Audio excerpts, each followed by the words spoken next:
विज्ञानदेखि सडकसम्म राजनैतिक, आर्थिक, सामाजिक हर क्षेत्रका विषय र प्रसङ्ग यो कार्यक्रम आजको सन्दर्भ। नमस्कार, कार्यक्रम आजको सन्दर्भमा स्वागत छ। म दिपेश दाहाल। दर्शकवृन्द, कार्यक्रम आजको सन्दर्भमा हामी देशभर भएका सामाजिक, आर्थिक, राजनीतिक हर क्षेत्रका विषयलाई विश्लेषणात्मक रूपमा प्रस्तुत गर्ने गर्छौं। विज्ञान र प्रविधिले अहिले विश्व नै एउटा सानो घेराको रूपमा स्थापित भएको छ। यसैबीच बागमती प्रदेश सरकारले सवारी साधनको राजस्व सङ्कलनका लागि अनलाइन सेवा सुरुवात गरेको छ।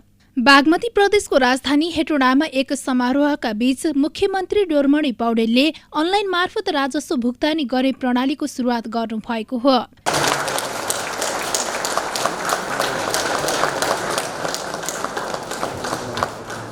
बागमती प्रदेश सरकारले यातायात क्षेत्रको विद्युतीय माध्यमबाट सेवा प्रवाह तथा राजस्व भुक्तानी नियमावली जारी गरी यातायात व्यवस्था सूचना प्रणाली transport management information system TMIS शुक्रबारदेखि कार्यान्वयनमा ल्याएको छ। उक्त प्रणाली कार्यान्वयनमा ल्याउने बागमती पहिलो प्रदेश हो। भौतिक योजना मन्त्रालयले सवारीको अनलाइन प्रविधिबाट राजस्व भुक्तानी गर्न तयार रहेको यातायात व्यवस्थापन सूचना प्रणालीको बागमती प्रदेशका मुख्यमन्त्री डोरमणि पौडेलले आज शुभारम्भ गर्नुभएको हो।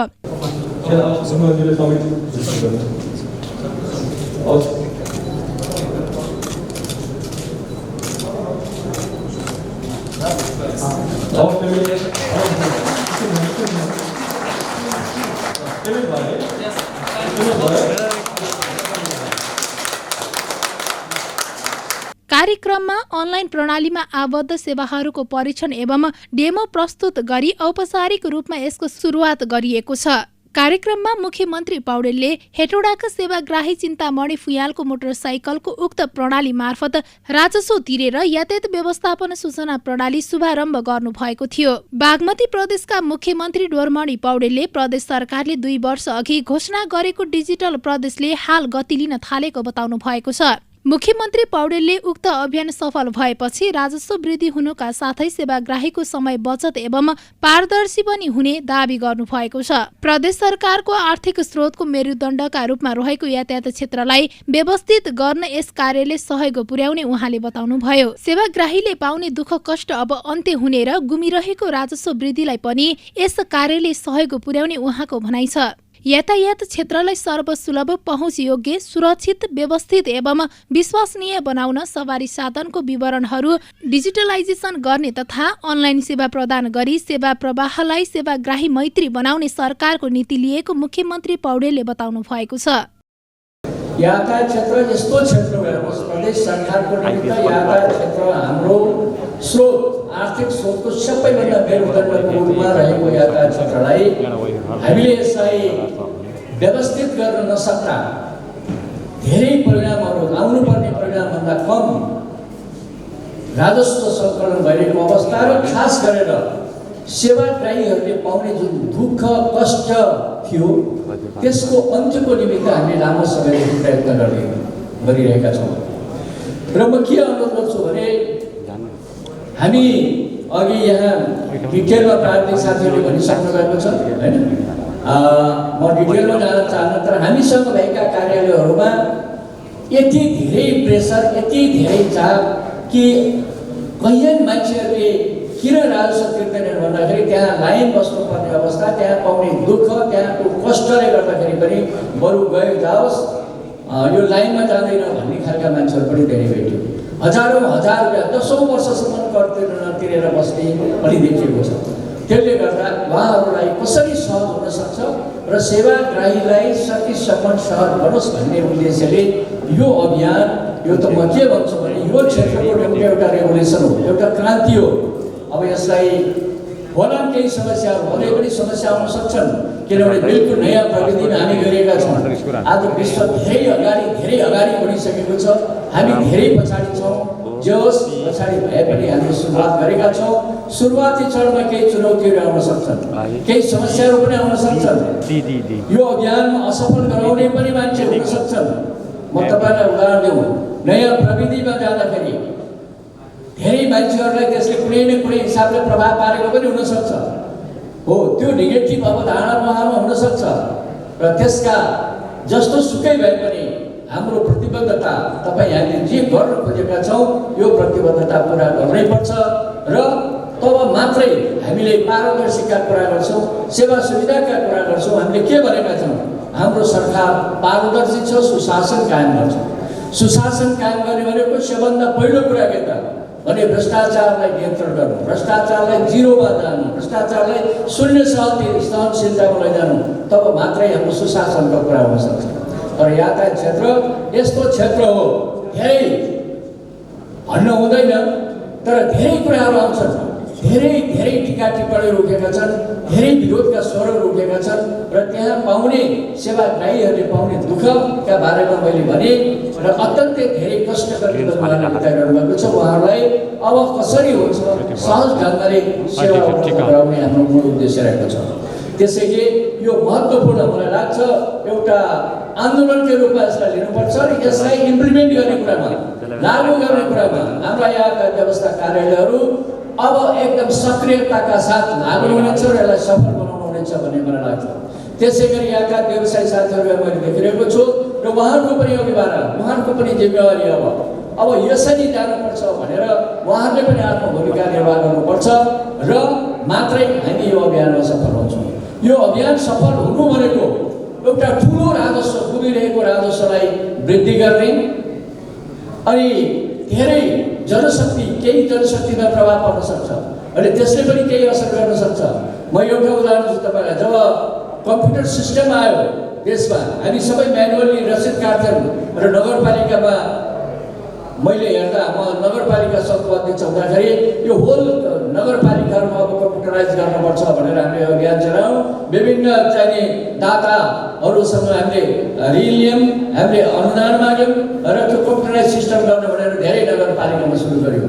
तर त्यहाँ नगरपालिकाका कर्मचारीहरूले त्यो सिस्टम लागू नै हुन नदिने, कुनै हालतमा सिस्टम लागू हुन नदिने, जतिचोटि बनाए त्यतिचोटि बिगारिदिने सम्बन्धका कुराहरू भए र महिनौँ महिनासम्म वर्षौँसम्म पनि इम्प्लिमेन्ट जान सकेन। किन त त्यस्तो भन्दाखेरि खास कर्मचारीहरूको खास स्वार्थ थियो त्यहाँ। त्यो स्वार्थको कारणले गर्दाखेरि हामीले लागू गर्नलाई धेरै समय प्रतीक्षा गर्नु पर्यो र बल्ल धेरै लामो समयपछि मात्रै त्यसलाई लागू गर्नु पर्यो। भनेपछि मैले के भन्न खोजेँ भने यो नयाँ प्रविधि ल्याउँदाखेरि असहज होला, कतिलाई अप्ठ्यारो पर्ला होइन, हिजो के लिइरहेका सुविधाहरूमा केही तलमाथि पर्न सक्छ। यी सबै कुराले गर्दाखेरि पनि भरसक मान्छेले त्यो कुरा चाहँदैन। मान्छेले भरसक चाहिँ नयाँ प्रविधिलाई चाहिँ प्रयोग गर्दाखेरि जो हिजोसम्म प्राप्त गरिरहेका, गेन गरिरहेका होइन, उहाँले उपलब्ध गरिसकेका कतिपय कुराहरूमा समस्या पर्न सक्ने भएको हुनाले यसलाई अवरोध आउन सक्छ। यसमा मैले अघि भने यहाँ चुनौती छ, तर जतिसुकै चुनौती भए पनि अबको विश्व अब डिजिटलाइज, हामीले के भनेका छौँ? हामीले सुरुमै नेपाल डिजिटल नेपाल भनेर भनेका थियौँ। हाम्रो सम्माननीय तत्कालीन प्रधानमन्त्रीले भन्नुभएको थियो अब नेपाल डिजिटल युगमा प्रवेश गर्यो। हामी त्यसैलाई जोडेर हामीले भन्यौँ अब बागमती प्रदेश डिजिटल प्रदेशको रूपमा हामीले विकास गर्छौँ। यो 2 वर्ष अगाडि हामीले त्यसमा गरेको कुरा बल्ल हामीले सुरुवाती, तर यस्तो सुरुवात गऱ्यौँ कि अब सबभन्दा प्रभावकारी क्षेत्र, सबभन्दा धेरै क्षेत्रलाई ओगट्ने क्षेत्र, लाखका सङ्ख्याहरू होइन, 16-17 लाख अहिले हाम्रो कति छ अहिले 16-17 लाख 20 लाख हाम्रो प्रदेशमा मात्रै दर्ता भएका यी 20 लाखका सवारी साधनका धनीहरूलाई सुविधा दिने र एकमुष्ट ढङ्गले यो गर्दाखेरि त्यहाँ कुनै अब भ्रष्टाचारका गन्ध आउने छैनन् र त्यहाँ कसैले त्यो अपर्च्युनिटी पाउने छैन। अत्यन्तै पारदर्शी हुनेछ र हाम्रा सबै हिसाब किताबहरू डे टु डे हामी भन्न सक्छौँ। अब आज राजस्व कति उठ्यो हामी हेर्ने बित्तिकै थाहा पाउन सक्छौँ। यस्तो खालको वैज्ञानिक प्रविधि छ र यो प्रविधिमा तपाईँहरू सबैले, मैले फेरि भन्छु, तपाईँहरू सबैले यसमा सहयोग गर्नु जरुरी छ। हामी यो सरकारको मात्र दायित्व होइन, सरकारले गरे गरोस् नगरे नगरोस् होइन, सरकारले भनेको थियो गर्न सकेन होइन, यो सबैको दायित्व, तपाईँ हामी सबैको दायित्व हो। त्यसले गर्दाखेरि यसलाई हामीले सबैले सहयोग गर्नुपर्छ भन्ने मलाई लाग्छ। किनभने आन्तरिक राजस्वको हिस्सा, प्रदेश सरकारको आन्तरिक राजस्वको हिस्साको 50% यो क्षेत्रले ओगटेको छ। हामीलाई के लाग्छ भने अहिलेभन्दा हामी धेरै वृक्ष वृद्धि गर्न सक्छौँ। आजभन्दा अब यो सिस्टमलाई हामीले फुल फ्लेज रूपमा लैजान सक्यो भने धेरै प्रतिशत हामीले वृद्धि गर्न सक्छौँ। हो, एकैचोटि गाह्रो होला, समस्या होला, एकैचोटि फुल फ्लेज रूपमा हामी यसलाई इम्प्लिमेन्ट गर्न नसक्ला, तर क्रमिक रूपमा हामी गर्दै जान्छौँ र अहिले कति प्रतिशत सक्छौँ, 50% सकेला, 60% सकेला, त्यो भए पनि एउटा ठुलो उपलब्धिको रूपमा रहनेछ भन्ने म यहाँलाई विश्वास दिलाउन चाहन्छु। र अब यो सिस्टमले के बचत गर्छ? तपाईँको समयको बचत हो। हामी लाइन लाग्न जानु परेन, बिहानदेखि चाहिँ उज्यालो हुने बित्तिकै चाहिँ लाइनमा बसेर पालो कुर्नु परेन, होइन, समयको बचत हो। त्यहाँ ट्रान्सपोर्टेसन तपाईँ कहीँ जानु परेन।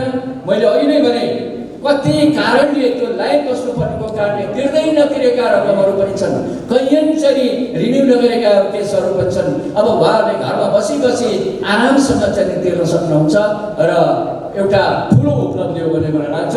त्यसैले अब डिजिटल भागमती भन्ने जुन अभियान छ, जुन नारा छ, त्यसलाई सार्थक रूपमा अगाडि बढाउनुको निमित्त हामी सबै लागू गर्नेछौँ। अहिले भर्खर फेरि हाम्रो अफिसमा पनि एउटा सफ्टवेयर हामीले एउटा निर्माण गरेका छौँ। सम्भवतः आजै त्यसको पनि सुरुवात गर्छौँ र हामी सिङ्गो प्रदेशभित्रका स्थानीय तहहरूमा भएका प्रत्येक दिनका आम्दानी खर्चका बारेमा हामी यहाँ घरमा आफै क्लिक गरेर थाहा पाउने अवस्था पनि हामी सिर्जना गरेका छौँ। र अब हामी घरमा बसी बसी धेरै यस्ता खालका सूचनाहरू इन्फर्मेसन लिने कुराहरू चाहिँ हामी गरिरहेका छौँ। अब यति मात्र होइन, अब अघि नै यहाँ चाहिँ हाम्रो ट्राफिक प्रहरीले हामीले हेरिसक्यौँ, यहाँ प्र्याक्टिसै गरेर हेरिसक्यौँ, होइन। प्र्याक्टिसले के देखायो भनेदेखि अब ट्राफिकलाई त्यो जाँच्दाखेरि पनि अब कुनै समस्या भएन, सजिलै उहाँले त्यो गाडीको अवस्था हेर्ने बित्तिकै त्यो गाडीले पैसा तिरेको छ कि छैन, रिन्यू गरेको छ कि छैन, उसको चाहिँ ब्लू बुक खारिज भइसकेको छ कि ब्लू बुकको म्याच छ कि छैन, यी सबै कुरा बसेर थाहा पाउने अवस्था आयो भनेपछि अब यो सिस्टमलाई हामीले धेरै वर्षसम्म एउटा सफल प्रयोग गर्न सक्यौँ भने यो देशको निमित्त सबैभन्दा ठुलो उपलब्धि हुन्छ भन्ने मलाई लाग्छ। र यो काममा यहाँहरू सबै लाग्नु हुनेछ र सबैको सहयोग, मैले अघि भने सबैको सहयोगको आवश्यकता छ। मलाई विश्वास छ यो सिङ्गो नेपाल सरकारको हामी सबैको एउटा साझा दायित्व पनि हो, किनभने हामीले सबैलाई सेवा र सुविधा र पारदर्शिता यो हाम्रो दायित्व कर्तव्य हो र त्यहाँ जानको निमित्त हामी सबैले यसमा ध्यान पुर्याउँ भन्ने म यहाँहरूसँग हार्दिक अनुरोध गर्दै फेरि पनि म यो कार्यक्रम एउटा प्रदेश सरकारको निमित्त अत्यन्तै महत्त्वपूर्ण कार्यक्रम हो। मैले अघि भने एउटा आन्दोलनको रूपमा यसलाई हामी अगाडि बढाउँ, यो एउटा ठुलो परिवर्तन ल्याउने, रूपान्तरण गर्ने कार्यक्रम हो। त्यसैले यस्तै विषय हुन् जसले हाम्रो टार्गेट हामीले के भनेका थियौँ भने हामी यसलाई पारदर्शी बनाउँछौँ र यसलाई सुशासन दिन्छौँ भने जुन भनेका थियौँ त्यसको शुभारम्भ आज हामीले गरेका छौँ। त्यसै गरी भौतिक पूर्वाधारको क्षेत्रमा अघि नै माननीय मन्त्रीले भनिसक्नु भएको छ, हामीले एउटा रेभोल्युसन, अर्को क्रान्ति के भने अब पेट्रोलियम पदार्थ होइन, अब विद्युतीय बसहरू सञ्चालन गर्नुपर्छ र सार्वजनिक यातायातमा विद्युतीय बसलाई बढी प्राथमिकता दिनुपर्छ भन्ने हिसाबमा विद्युतीय बस सञ्चालन गर्न पनि हामीले सुरु गरिसकेका छौँ र बसको टेन्डर भइसकेको छ र केही समयभित्र हामी विद्युतीय बस पनि सञ्चालन गर्दैछौँ। त्यसै गरी अर्को भौतिक पूर्वाधारमा सबभन्दा महत्त्वपूर्ण हाम्रो एजेन्डा हो भीमफेदीदेखि कुलेखानीसम्मको सुरु मार्ग, त्यसको पनि छोटो समयमा अब हामी टेन्डरमा जाने गइरहेका छौँ। यातायात सम्बद्ध सबै कर अब अनलाइनमा उपलब्ध ई-वालेट र ब्याङ्किङ एपबाट तिर्न सकिने बागमती प्रदेशका भौतिक पूर्वाधार विकास मन्त्री रामेश्वर भुइँयाले बताउनु भएको छ। यसले ब्लू बुक नवीकरण लगायतका काम गर्न राजस्व तिर्न लाइनमा बस्नुपर्ने बाध्यता हटाउने उहाँको भनाइ छ। महामारीमा भिड कम गर्न पनि यो सुविधाले सघाउ पुग्ने मन्त्री भुइँयाले विश्वास व्यक्त गर्नु भएको छ। देशले सोचेपछि हुँदो रहेछ। हामी सुशासनको नेपाल, स्वच्छ नेपाल र स्वच्छ बागमती प्रदेश बनाउनुको लागि आफ्ना सबै कामहरू व्यवस्थित गरेका छौँ र मलाई अत्यन्त गौरव र खुसी पनि लागिरहेछ। राष्ट्र सेवकहरूले काम गरेको, मेहनतपूर्वक काम गरेको, जनसमुदायले एकीवता जनाएको, अनि राजनैतिक कर्मीहरूले, राजनैतिक पार्टीहरूले संसदमा सर्वसम्मतिले निर्णय गरेका विषयहरूको कार्यान्वयन फटाफट भइरहेछ। त्यसको परिणाम निस्कन पनि सुरु भएको छ। हामी केही समय पछाडि नै नेपाल सुरुङ युगमा प्रवेश गर्नेछ। त्यो सुरुङ युगमा प्रवेश गर्न 104 वर्ष अगाडि बनेको सुरुङ पुनर्निर्माणको काम त्यो थालनी भइसकेको छ। त्यो पर्यटन त्यो गन्तव्य हुनेछ। हामीले अघि नै मैले दोहोऱ्याइसकेको छु, भनिसकेको छु कि बागमती प्रदेश हरित प्रदेश हुनेछ र यो डिजिटल बागमती प्रदेश हुनेछ। यसका लागि कामै गर्नुपर्ने र कामको प्रयोगहरू हामीले सुरु गरेका छौँ। यातायात क्षेत्रमा फड्को मारेर काम अगाडि बढ्छौँ। यसका लागि हाम्रा सबै अवयवहरू जनताको एक्टिभतासहित निजी क्षेत्र, मैले निजी क्षेत्रका साथीहरूको पनि ध्यान आकर्षण गर्न चाहन्छु। सहकारीहरू सरकार सँगसँगै जोडेर अगाडि बढ्छन्। त्यसो भएपछि कार्य हुन सक्दो रहेछ। एउटा अङ्क म प्रस्तुत गर्न चाहन्छु। बागमती प्रदेश भौतिक पूर्वाधार विकास मन्त्रालयले बागमती प्रदेशमा दर्ता भएका सवारीको अनलाइन प्रणालीबाट राजस्व सङ्कलन गर्ने उद्देश्यले उक्त प्रणाली सुरु गरेको जनाएको छ। उक्त प्रणालीले कर निर्धारण गर्ने इम्बोस्ड नम्बर प्रणाली, सवारी बिमा पहिचान लगायत कार्य सहज बनाएर कर प्रणालीमा सहजता आउने जनाएको छ। मन्त्रालयको वेबसाइट र नागरिक एप प्रयोग गरेर सवारी सम्बन्धी सबै किसिमका कर तिर्न सकिने जनाएको छ भने सवारी धनीले सूचना प्रणालीमा आफूले प्रयोग गर्दै आएको सवारी साधनको तिर्नुपर्ने कुनै प्रकारको करको विवरण हेर्न र भुक्तानी गर्न सक्नेछन्। कर भुक्तानीका लागि राष्ट्रिय तथा अन्तर्राष्ट्रिय भुक्तानी कार्ड, डेबिट कार्ड तथा क्रेडिट कार्ड, मोबाइल वालेट, ई बैंकिङ जस्ता डिजिटल सेवा प्रदायक मार्फत गर्न सकिने यातायात व्यवस्था कार्यालय हेटौडाले जनाएको छ। उक्त सेवा प्रारम्भिक चरणमा बागमती प्रदेशमा सञ्चालनमा ल्याइए पनि चाँडै देशभर लागू गरिने प्रदेश कार्यालयले जनाएको छ। यसले यातायात कार्यालयमा हुने भिडका साथै आर्थिक चलखेल रोकिने यातायात कार्यालयको विश्वास छ। त्यसो त प्रदेश मन्त्रालयले असार 24मै उक्त प्रणाली लागू भएको सूचना प्रकाशन गरेको थियो। तर पूर्ण प्राविधिक तयारी तथा भुक्तानी सुविधा सहित सिस्टम बल्ल तयार भएको हो। देशभर मध्ये बागमती प्रदेशमा करिब 47% साधन दर्ता भएका छन्। प्रदेशमा आर्थिक वर्ष 2075-76 मा 14,29,169 सवारी दर्ता भएकोमा आर्थिक वर्ष 2076-77 मा 93,577 दर्ता भएका थिए। आर्थिक वर्ष 2077-78 मा 1,24,305 सवारी साधन प्रदेशमा दर्ता भएको यातायात कार्यालयले जनाएको छ। बागमती प्रदेश भौतिक पूर्वाधार विकास मन्त्रालय अन्तर्गत यातायात व्यवस्थापन तथा सेवा कार्यालय गरी 6 कार्यालयबाट यस प्रणाली मार्फत सेवा लिन सकिनेछ। प्रदेशी यातायात कार्यालयको वेबसाइटमा गएर सवारी साधनले आफ्नो नम्बर राखेर खाता खोल्न सक्नेछन्। त्यसैभित्र अनलाइन सवारी कर आउँछ, त्यहाँ गएर आफूले तिर्नुपर्ने करको विवरण हेरेर भुक्तानी गर्न सकिनेछ।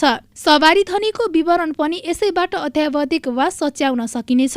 अनलाइन प्रणालीले कार्यालयमा भिड हट्नुका साथै सेवाग्राहीलाई पनि सहज हुने यातायात कार्यालयका उपसचिव नेत्र प्रसाद अधिकारीले बताउनु भएको छ। काठमाडौँ, भक्तपुर, मकवानपुर र भरतपुरमा भएको 6वटै कार्यालयको सबै काम अनलाइनबाट हुने र प्रदेशका 6वटै कार्यालयका प्रमुखले अनलाइनबाट काम गर्न करार पत्रमा हस्ताक्षर गरेका छन्। प्रदेश सरकारको योजना अनुसार प्रविधि प्रयोग गरेर अगाडि बढेको बागमती प्रदेशका भौतिक पूर्वाधार विकास मन्त्रालयका सचिव सञ्जीव बरालले बताउनु भएको छ। एकदम स्लो थियो सिस्टम, प्रणालीको विश्वसनीयताको अभाव, त्रुटि र आवश्यकता अनुसार प्रतिवेदन प्राप्त गर्न कठिनाइ जस्ता कारणले गर्दा कार्यालयले सेवाग्राहीहरूलाई अपेक्षाकृत गुणस्तरीय सेवा प्रदान गर्न कठिनाइ भइरहेको थियो। पूर्ववक्त साथीले पनि यहाँ केही प्रेजेन्टेसन्सहरू गर्नुभयो। अत्याधिक भिडभाड हाम्रो लागि सामान्य जस्तै भइसकेको थियो।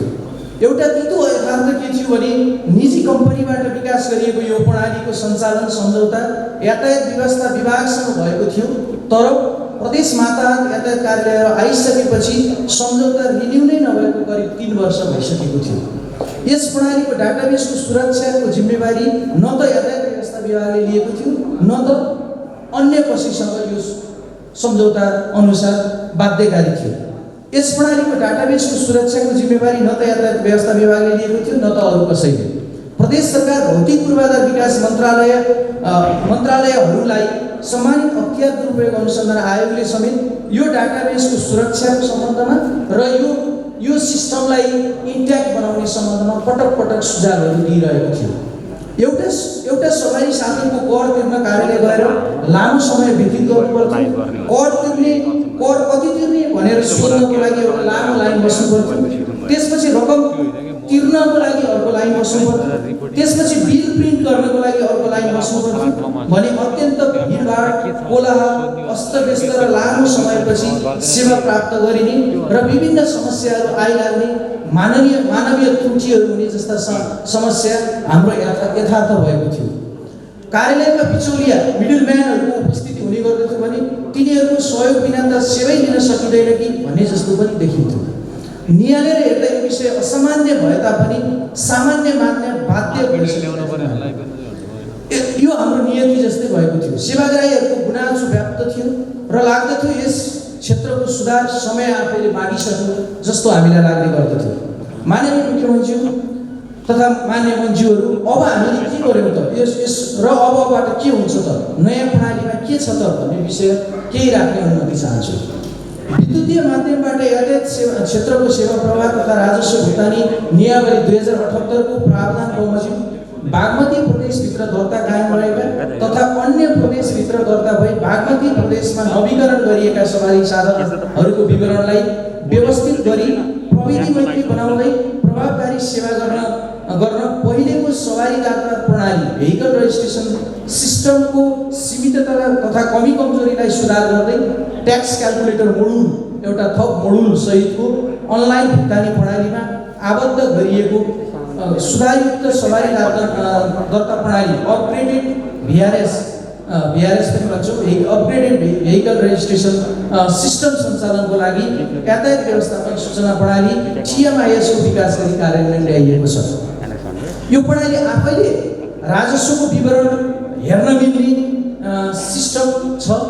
अपग्रेडेड भिआरएस प्रणालीमा ट्याक्स क्याल्कुलेटर मोडुल राखिएको छ, जसको सहायताले हामीले घरबाटै आफ्नो कम्प्युटरबाट कि त मोबाइल एप्सबाट अथवा TMIS मा गएर हामीले कति रकम तिर्ने भनेर घरबाटै हेर्न सक्ने अवस्था छ। र यो प्रणाली महालेखाको कार्यालयबाट सञ्चालित राजस्व सूचना प्रणाली रिम्समा पनि आबद्ध गरिएको छ। सूचना प्रणालीको शुभारम्भ कार्यक्रममा बागमती प्रदेशका अर्थमन्त्री कैलाश ढुङ्गेल, कृषि मन्त्री दावादोर जिल्लामा सामाजिक विकास मन्त्री सरस्वती बस्नेत, जिल्ला समन्वय समिति मकवानपुरका प्रमुख रघुनाथ खुलाल, बागमती प्रदेश प्रमुख सचिव डाक्टर मुकुन्द प्रसाद पौडेल, बागमती प्रदेश प्रहरी प्रमुख DIG प्रकाश जंग कार्की लगायत प्रदेश मातहत कार्यालय प्रमुखहरूको उपस्थिति रहेको थियो। बागमती प्रदेशका मुख्यमन्त्री डोरमणि पौडेल र प्रदेशका मन्त्रीहरूबीच कार्य सम्पादन करार सम्पन्न भएको छ। आर्थिक वर्ष 2078-79 मा मन्त्रालयहरूले सम्पादन गर्ने कार्यहरूका बारेमा मुख्यमन्त्री पौडेल र मन्त्रीहरूबीच कार्य सम्पादन करार सम्झौता आदान प्रदान गरिएको हो। यातायातको मैले भनिहालेँ, यातायातमा त्यो सिस्टम अपरेट गर्नलाई बाहिरको मान्छे राखेको छ, तिनीहरू न हामी हटाउन सक्छौँ न त्यो स्थायी गर्न सक्छौँ। त्यस्तो चाहिँ अपवाद किसिमको त्यति छ एउटा कुरा हामी ध्यान दिनुपर्छ। अर्को कुरा चाहिँ मैले भनेको त्यो साइबर सेक्युरिटीको कुरा छ। मैले अलिकति कुरा गरिरहेको छु। यो ह्याकरहरूले चाहिँ एकदम चाहिँ संसारमा छ। हाम्रो सिस्टम चाहिँ त्यति रिलायबल छ कि छैन म चाहिँ त्यति विज्ञान भन्न सकिएको तर मेरो कमन सेन्समा चाहिँ के हुन्छ भने हामी त्यति रिलायबल सिस्टममा हामी छैनौँ। विदेशका ठुल्ठुला देशका पनि अब अमेरिकाका सिस्टम त ह्याक हुन्छन् भने हाम्रो सिस्टम पनि ह्याक गर्न सम्भावना हुन्छ। त्यसको लागि हामीले चाहिँ मल्टिलेयर सेक्युरिटी सिस्टम भन्ने हुन्छ, त्यसलाई चाहिँ राख्नुपर्ने हुन्छ। यहाँ मन्त्रीले भन्नुहुन्थ्यो 3टा लेयरको सेक्युरिटी सिस्टम राखेको छ भनेर, त्यस्तै गरी राख्नुपर्ने हुनसक्छ। यसमा त्यो चाहिँ अहिले तत्काल छैन लाग्छ भने त्यसमा कन्टिन्युस इम्प्रुभमेन्टको मैले कुरा चाहिँ त्यो बेलामा बनाउनुपर्ने हुन्छ। त्यस कारणले त्यसलाई अलिकति सेक्युर्ड तरिकाले हामी लानुपर्ने हुन्छ। सिस्टम बनाएर मात्रै भएन, त्यसलाई सस्टेनेबल र अलिकति सेक्युर्ड पनि गर्नुपर्ने हुन्छ। अनि त्यसैले यी 4-5 कुराहरू ध्यान दिनुपर्ने हुन्छ। र यो गऱ्यौँ भने अब यो गरिसकेपछि हाम्रो सिस्टमको अर्थ छ भने सिस्टमको बारेमा डिटेलमा साथीहरू प्रस्तुत गर्नु होला। मैले पनि अब त्यति हेर्नु आएको थिएँ, तर कमन सेन्समा हामीले के भन्छ प्रोजेक्टको इभ्यालुएसन गर्ने भन्ने बित्तिकै यसमा चाहिँ प्रोजेक्ट कस्ट कति थियो, टार्गेटेड चाहिँ हाम्रो प्रोग्राम के थियो, कसलाई चाहिँ हामीले सेवा दिनुपर्ने, कहाँ इम्प्लिमेन्ट गर्नुपर्ने, अब कति प्रोग्रेस हुनुपर्ने, फाइनेन्सियल प्रोग्रेस कति भयो, फिजिकल प्रोग्रेस कति भयो, त्यो कुराहरू टाइम कति कुन टाइममा चाहिँ डेडलाइन निर्देशित थियो, ती कुराहरू चाहिँ त्यसले ट्याक्कै रेप्लिकेट गर्नुपर्छ। आज and of the physical year यसले चाहिँ पुरै कम्प्लिट चाहिँ पिक्चर दिनुपर्ने हुन्छ। यो सिस्टमबाट लास्ट हामीले क्लिक गर्ने बित्तिकै यो प्रोजेक्ट चाहिँ यति वर्ष र अन्तिममा आएर यति प्रगति भयो भनेर दिनुपर्ने हुन्छ। त्यही विचारमा त्यही लाइनमा गइरहेको छ यो प्रोजेक्ट लाग्छ। सम्झौता पत्रमा हस्ताक्षरपछि बोल्दै मुख्यमन्त्री पौडेलले सम्झौता अनुसारको कार्य भए नभएको अनुगमन गरिने बताउनुभयो। हाम्रो शासनको अलिक करारमा जाँदै गइसकेपछि केही नयाँ नयाँ कुराहरू हुँदै गइरहेका छन् है। पहिले नहुँदाखेरि पहिलेको सिस्टम पनि थिएन, हामी आफै नयाँ थियौँ। अब धेरै कुरा हामीसँग कमी कमजोरी पनि थियो। अब बिस्तारै बिस्तारै सबै कुरालाई हामीले पहिले सोचे अनुसारका कामहरू अघि पनि हामीले अत्यन्त महत्त्वपूर्ण शब्दहरूको निर्माण गरेर सुरुवात गरेका छौँ र अहिले यो पनि अत्यन्त महत्त्वपूर्ण छ यो मन्त्रालयको हकमा। र जुन करार सम्झौता हामीले गरेका छौँ, यो करार सम्झौता रमेशजीले पटक पटक भन्नुभयो। अब यसको फलोअप गर्ने भयो भएन भने हेर्ने ट्रेनिङ चाहिँ हाम्रो रहेन। तर म उहाँलाई नै के भन्छु भने यो सबै मान्छे इमान्दार हुने हो भने फेरि अरू मान्छेले त जोगाउनु पर्यो। हामी त एउटा रेस्पोन्सिबल मान्छे हो नि त, हामी सबै जिम्मेवार मान्छे हौँ। अब जिम्मेवार मान्छेलाई पनि अर्को मान्छे तेस्रो मान्छे छडी लिएर चाहिँ हानेर यो गरेर भन्न पर्ने होइन। यदि हामी इमान्दार भयो भने आफै हुने हो होइन। मैले मेरो जवाबदेता मेरो उत्तरदायी के भन्ने कुरालाई मैले बुझेँ भने हामी जो छौँ सबै जिम्मेवार छौँ, सचिवहरू हुनुहुन्छ, मन्त्रीहरू हुनुहुन्छ होइन। हामी त आफै जिम्मेवार मान्छे हौँ। मुख्यमन्त्री पौडेलले कार्य सम्पादन करार सामान्य नभएको भन्दै आफ्नो हस्ताक्षरको महत्त्व र गरिमा राख्ने गरी काम गर्न अनुरोध गर्नुभयो। उहाँले मन्त्री तथा सचिव एवं उच्च पदस्थ कर्मचारीहरूसँग कार्य सम्पादन करार गरेर त्यस अनुरूपको काम भयो कि भएन भनेर निगरानी गरिरहनुपर्ने अवस्था उचित नहुने भन्दै आफ्नो नैतिकता र जिम्मेवारीलाई उचित तवरले निर्वाह गर्न अनुरोध गर्नुभयो। त्यसैले अब हामीले नै गर्न सकेनौँ भने त अब त्यो एउटा बदबदै ठाउँ छैन, अरूलाई गरेनौँ भन्ने कुरा भएन होइन। हामीले नै इमान्दारीका साथ काम अगाडि बढाउनुपर्छ, काम गर्नुपर्छ। त्यसमा बेला बेलामा 4 महिनापछि होला 4 महिनापछि चाहिँ कति काम भयो भएन, यसलाई चाहिँ हाम्रो यो देखे अनुसारका कामहरू कति सम्पादन भए कति भएनन् हेर्ने कुरा होला। तर डे टु डे सधैँभरि गर्ने कुरा पनि छैन र हामी सबै इमान्दार भएर काम गरौँ। र यसले एउटा हामीलाई एउटा मोरल बाइन्ड चाहिँ हुन्छ, किनभने यो एउटा सिग्नेचर अलिक सस्तो बनाउनु भएन, यो महत्त्वपूर्ण सिग्नेचर हो। किनभने मोरलले हामी नैतिक रूपमा हामी बाध्यका छौँ र निर्धारित समयभित्र यो काम हामीले गर्छौँ भन्ने हाम्रो कमिटमेन्ट हो होइन। त्यो कमिटमेन्ट हामीले गरेका प्रतिबद्धतालाई आफैले पुरा गर्नुपर्छ र यहाँ सबैको सहयोगले त्यो सम्भव हुन्छ। सबै मन्त्रालयका सचिवहरू पनि हुनुहुन्छ, हामी सबैले यसलाई चाहिँ अभियानको रूपमा लैजाउँ, सम्पन्न गरौँ। कार्यक्रममा प्रदेशका आर्थिक मामिला तथा योजना मन्त्री कैलाश ढुङ्गेल, भौतिक पूर्वाधार विकास मन्त्री रामेश्वर फुयाल, भूमि व्यवस्था कृषि तथा सहकारी मन्त्री दावा दोर्जे लामा, सामाजिक विकास मन्त्री सरस्वती बस्नेत लगायतले आफूहरूले सम्झौताको अक्षरशः पालना गर्दै कार्य सम्पादन गर्ने प्रतिबद्धता व्यक्त गर्नुभयो। अवस्था कार्यक्रम आजको सन्दर्भ आजलाई यति नै। भोलि फेरि नयाँ विषय र प्रसङ्गसहित उपस्थित हुने नै छौँ। तबसम्मका लागि आज्ञा दिनुहोस्। नमस्कार। तपाईँ पनि हेर्दै गर्नुहोला बागमती प्रदेशको राजधानी हेटौडाबाट सञ्चालित पहिलो satellite television national gold television.